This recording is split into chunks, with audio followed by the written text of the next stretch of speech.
Dans cet exercice, on considère deux variables aléatoires x, y indépendantes et qui suivent toutes deux une même loi qui est une loi géométrique de paramètre petit p.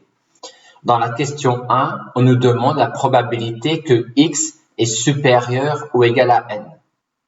X est supérieur ou égal à n si et seulement si x égale n, ou x égale n plus 1, ou x égale n plus 2, ou x égale n plus 3, et ainsi de suite. Aussi, pour obtenir la probabilité que x est supérieur ou égal à n, on va sommer les probabilités que x égale k pour k allant de n à l'infini.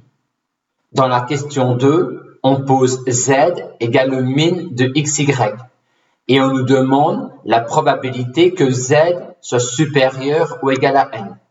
Le min de xy est supérieur ou égal à n si et seulement si x est supérieur ou égal à n et y supérieur ou égal à n. Aussi, la probabilité que z supérieur ou égal à n est égale à la probabilité x supérieur ou égal à n et y supérieur ou égal à n. On a ici un événement contrainte sur xy, donc on pourrait penser à utiliser la loi du couple xy pour calculer cette probabilité en sommant les probas du couple en tous les points qui vérifient la contrainte. Mais ici, on va pouvoir raisonner beaucoup plus simplement.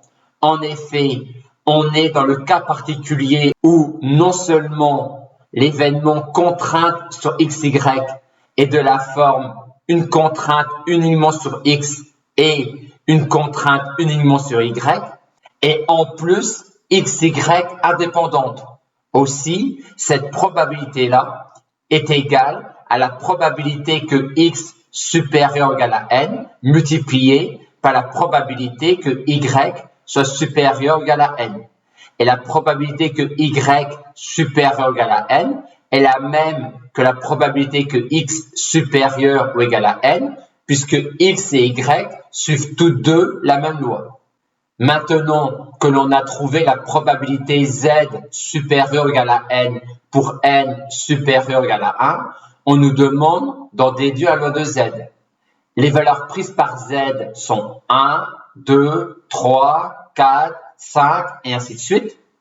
Or, on connaît la probabilité que z soit supérieur ou égal à n, et nous, on souhaite uniquement en déduire la probabilité que z égale n. Pour cela, on va aussi introduire la probabilité que z soit supérieur ou égal à n plus 1.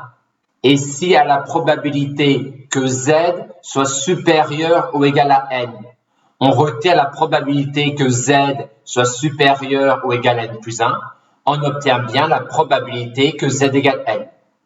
On en déduit que z suit une loi géométrique de paramètre P1 égale 1 moins Q2.